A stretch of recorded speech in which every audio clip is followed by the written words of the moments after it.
Welcome back to the Chad and Belle channel. Today is a fantastic day to dive deep into our favorite soap. And guys, the upcoming June 22 episode is going to completely blow your minds. Grab your coffee, get comfortable, and let's unpack the madness together. Let's kick things off with some truly amazing news. Paul, Narita, and Andrew Donovan are officially back in town, paying a visit to Salem just in time for a massive emotional milestone. The spoilers reveal that Paul is going to sit down and reconnect with Marlena Evans, helping her take a deeply moving trip down memory lane. They are going to revisit 50 years of her life in Salem, which is a beautiful meta tribute to the incredible Deidre Hall celebrating her half-century anniversary with the show. Can you believe it? 50 years. It is going to be an incredibly touching moment as Paul listens to his stepmother recount the wild, tragic, and triumphant moments that have defined her legacy on daytime television. But let's be real for a second. How do you even begin to summarize Marlena Evans' life in one sitting? This is the ultimate legacy character we are talking about. From being possessed by the devil not once but twice, to being hunted by the Salem Strangler, to surviving Stefano DiMera's relentless, decades-long obsession with his beloved Queen of the Night. I mean, the lore here is absolutely staggering and rich with history. I think it is brilliant that the writers are using Paul for this moment. Their bond has always been so special, and looking back at 5 to 10 years ago, Marlena has always been that grounding, maternal force for Paul when he was struggling with his identity and his complex relationship with John Black. What do you guys think?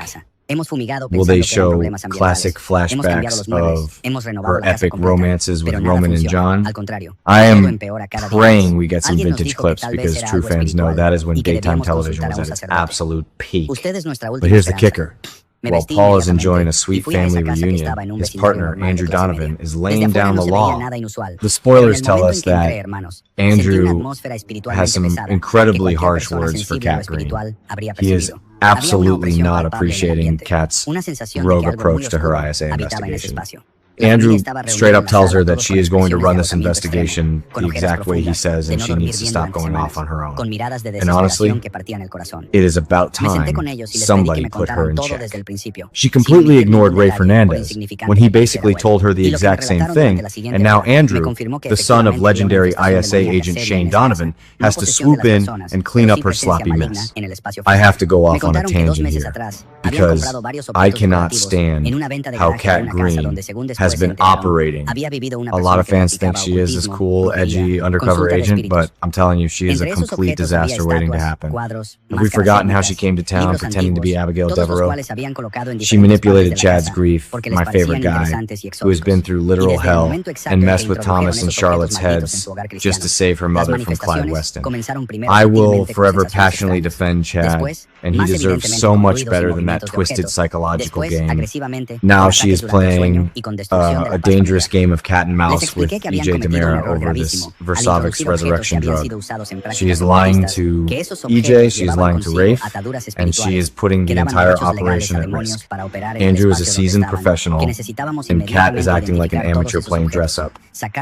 If she doesn't listen to Andrew, I predict her cover is going to be blown in the most spectacular, humiliating way possible. And you won't believe what happens next over at the DiMera mansion. The villains are finally turning on each other. EJ DiMera is demanding answers from Kristen, and the tension is reaching an absolute boiling point. EJ knows his sister is up to something sinister.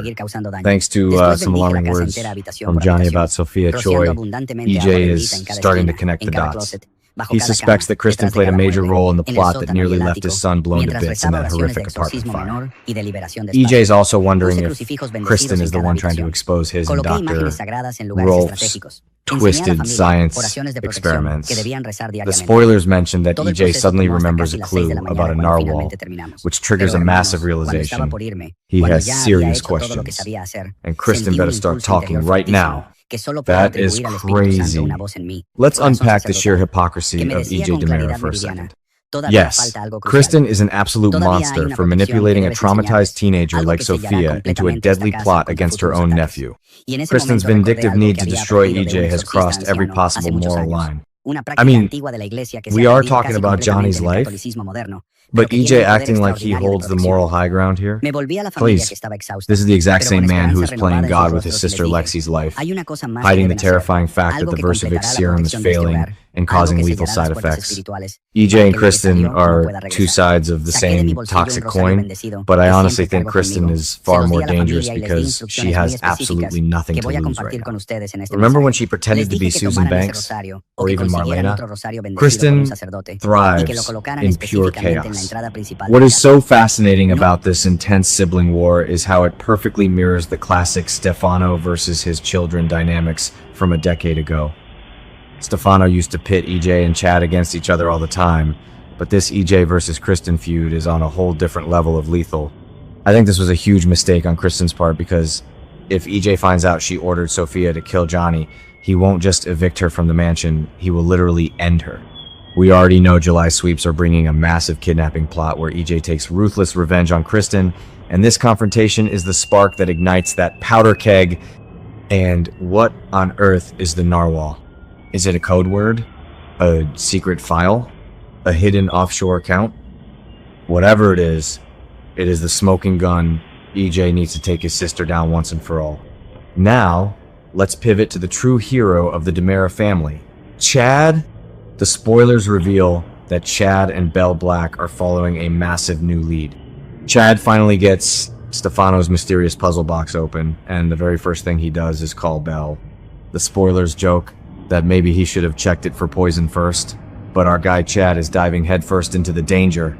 Now they are both in the thick of this mystery, and it is about to get incredibly wild.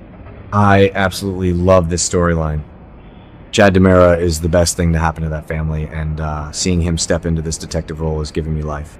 But let's analyze this puzzle box. We know from previous episodes that Belle and Brady realized the pawn piece was missing from the Stefano chess set left to Marlena. The pawn, as any true Legacy fan knows, is a direct reference to John Black's origins from 1986, when Stefano wiped his memory and turned him into a mercenary. By calling Belle immediately, Chad is showing immense trust in her. Some fans think Chad is being reckless, but I'm telling you, it is a brilliant move to align with a legal powerhouse like Belle. They are building this slow burn dynamic, and I am entirely here for it. Could this puzzle box hold the missing pawn piece? Or maybe it holds Stefano's true final will and testament, which could strip EJ of his power and hand the keys to the kingdom over to Chad.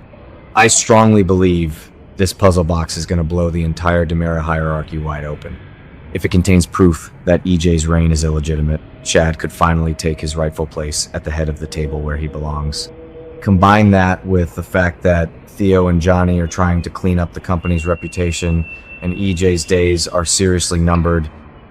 We are heading straight into the heart of July sweeps, and the fallout from these storylines is going to be legendary. Will Kat's ISA cover get blown by Andrew?